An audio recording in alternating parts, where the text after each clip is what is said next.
Let's now look at the BBI chronology and efforts to salvage the Building Bridges initiative that was to alter the architect of Kenya's governance system is now at its critical stage. And the question is, will it sink or will it float? The product of a handshake between President Uhuru Kenyatta, remember, and former Prime Minister Raila Odinga on the steps of Harambee House.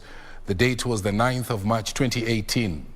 Will now be determined after 3 marathon days of hearings at the Apex Court. Serfine Achieng Ouma traces Kenya's journey to amend the constitution, which has now faced many headwinds, both legal as well as political. 9th of March 2018, President Uhuru Kenyatta and ODM leader Raila Odinga shook hands at the steps of Harambee House. The gesture marking the birth of the BBI initiative, whose initiators said was meant to quell political divisions across the country, synonymous with every election cycle. The process of collecting views and condensing them into a bill was left to a 14-member task force led by the late Garissa Senator Yusuf Haji.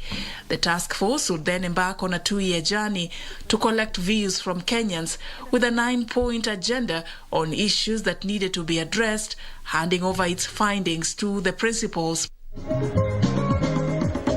President Uhuru Kenyatta and ODM leader Raila Odinga on the 21st of October 2020 in Kisii County, an event that preceded the official launch of the report, which was done at a colorful ceremony held on the 26th of March 2020 at the Bomas of Kenya.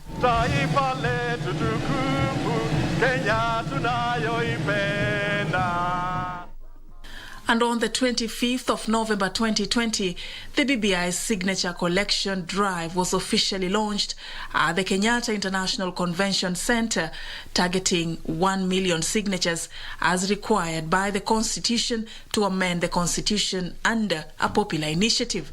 Among its key proposals were the changes in the structure of the executive and legislature, with the creation of a premier and 2 deputies from a majority party in parliament, allowing cabinet secretaries and their deputies to be appointed from among legislators, creating 70 new electoral constituencies, an affirmative action formula seeking to solve the 2/3 gender rule quagmire, and creating an independent judiciary ombudsman. On the 22nd of February 2021, the Independent Electoral and Boundaries Commission announced that it had verified a total of 3.18 million signatures supporting the BBI bill out of the 4.3 million total signatures collected. This gave the green light for IEBC to submit to the 47 county assemblies the BBI draft bill for approval. The BBI required the approval of at least 24 counties before Kenyans could take a vote to approve or reject it in a referendum.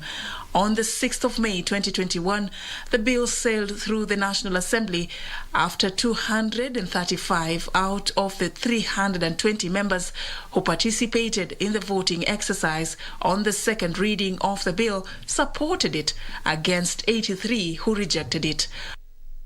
On the 12th of May 2020, Senate also overwhelmingly passed the Constitution of Kenya Amendment Bill of 2020 after 51 senators voted in support of the bill, 12 voted against it. But the bill was slowly sailing to a bumpy road. There were at least 8 cases challenging the process filed at the High Court, which were later consolidated. On May 13th, 2021, High Court annulled the BBI referendum process. A 5-judge bench ruled that the head of state lacked authority to initiate constitutional amendment through a popular initiative. The judges were also to determine 17 questions raised on the petition against the process. We uphold the judgment of the High Court. On the 20th of August 2020, Court of Appeal upheld the decision by the High Court, declaring the Building Bridges initiative unconstitutional and unlawful. And for the next 3 days, efforts to resuscitate the process will now lie at the judges of the Supreme Court.